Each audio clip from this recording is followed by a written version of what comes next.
제24장 그림자와 불꽃 사이의 약속. 나는 정면으로 돌아 그 물건이 서 있는 자리를 보려 했지만 아무것도 보이지 않았다. 나는 즉시 한 발 물러섰다. 그 순간 무언가가 내 머리카락을 스치는 느낌이 들었다.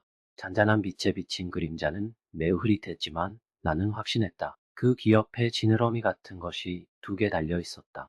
내 머릿속은 번개처럼 요동쳤다. 전날 밤 지느러미가 달린 시신이 갑자기 움직인 건가? 이런 것이 장난을 치는 걸까? 아마도 그 시신 뒤에는 이런 것이 서 있었을 텐데 보통 사람은 볼 수 없고 내가 눈이 노화돼서 우연히 본 걸까? 보통 사람도 여광으로 그 지느러미를 볼 수 있을까? 머릿속이 매우 어지러워 초원을 바라보며 다시 눈을 돌려 여광으로 살폈다. 그 물건은 아직 거기에 있었고 모닥불의 빛 고리를 천천히 돌며 빛이 약한 곳을 찾는 듯했다. 그 물건은 손전등 빛을 두려워하지 않지만 모닥불에 가까이 가지는 못하는 것 같았다.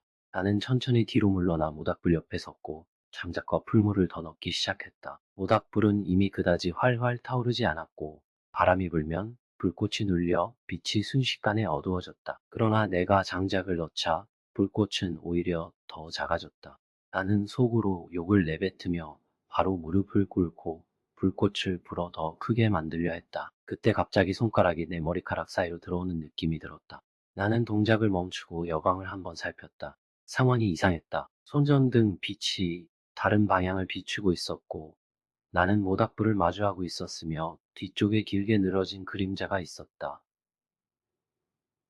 모닥불이 어두워지자 내 그림자는 짙어졌고 바깥 어둠과 내 그림자가 한데 뒤섞였다. 그 물건은 내 그림자를 밟으며 모닥불 빛을 피했고 이미 내 뒤까지 기어 올라와 있었다. 나는 몸을 비켜 모닥불 빛이 직접 비추게 했고 순간 여광 속의 흐릿한 인간 형태가 사라졌다. 나는 손전등으로 내 그림자를 비추어 그림자를 희미하게 만들었다. 그때 비로소 모닥불이 서서히 활활 타올랐고 나는 옆에 있던 영원이라는 사료를 바로 모닥불에 던졌다.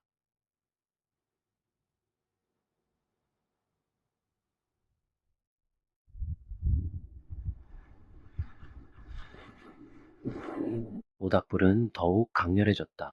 다시 여광으로 살펴보니 그 물건은 보이지 않았다. 하지만 불빛이 강해질수록 내 그림자도 길어졌고 나는 모닥불 위치가 너무 낮다는 것을 깨달았다. 그림자는 언제나 바깥 어둠과 연결될 텐데 다행히 모닥불이 활활 탈 때는 그림자가 아주 연했다. 가장 소름 끼쳤던 것은 방금 아주 가까운 거리에서 여광으로 본 그 물건이 얼굴을 가지고 있었다는 것이었다. 나는 얼굴을 알아보았다.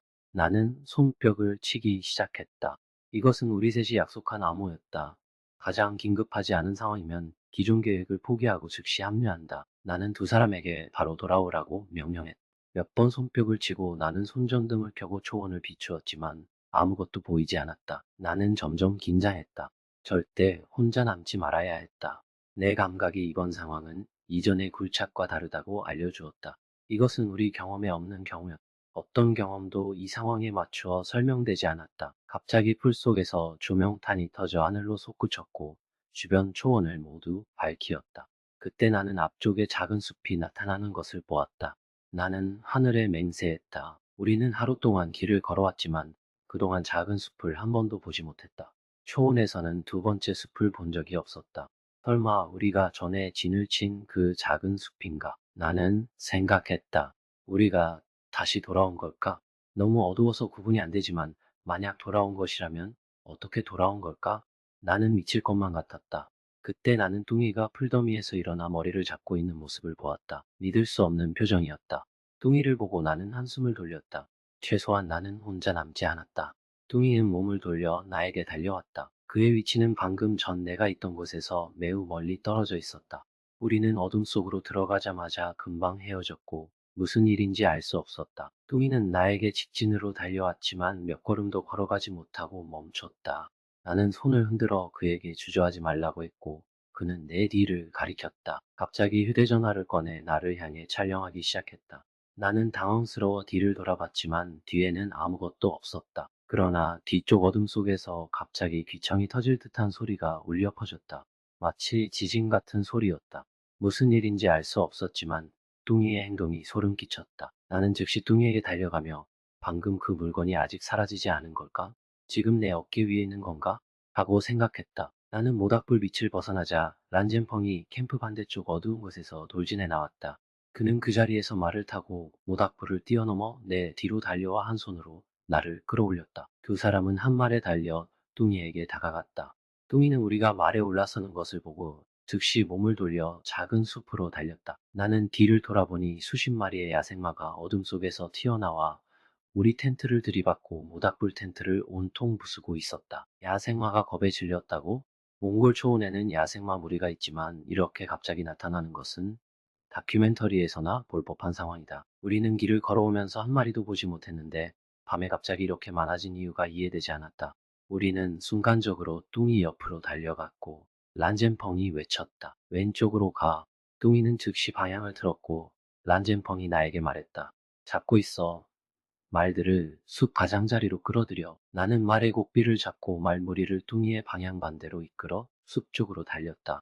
그 숲은 캄캄했고 우리는 안으로 뛰어들면서 나는 차가운 불꽃을 꺼냈다. 뒤에 야생마들이 모두 따라 들어와 우리 뒤에 있는 거대한 나무 뒤에 몸을 숨겼다.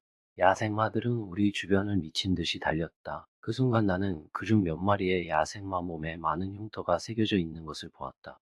그 흉터는 마치 문자처럼 보였지만 순간 그들은 모두 작은 숲속으로 사라졌다.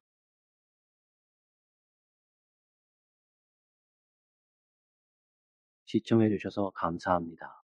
이 이야기가 마음에 드셨다면 채널을 구독하고 알림벨을 켜주세요.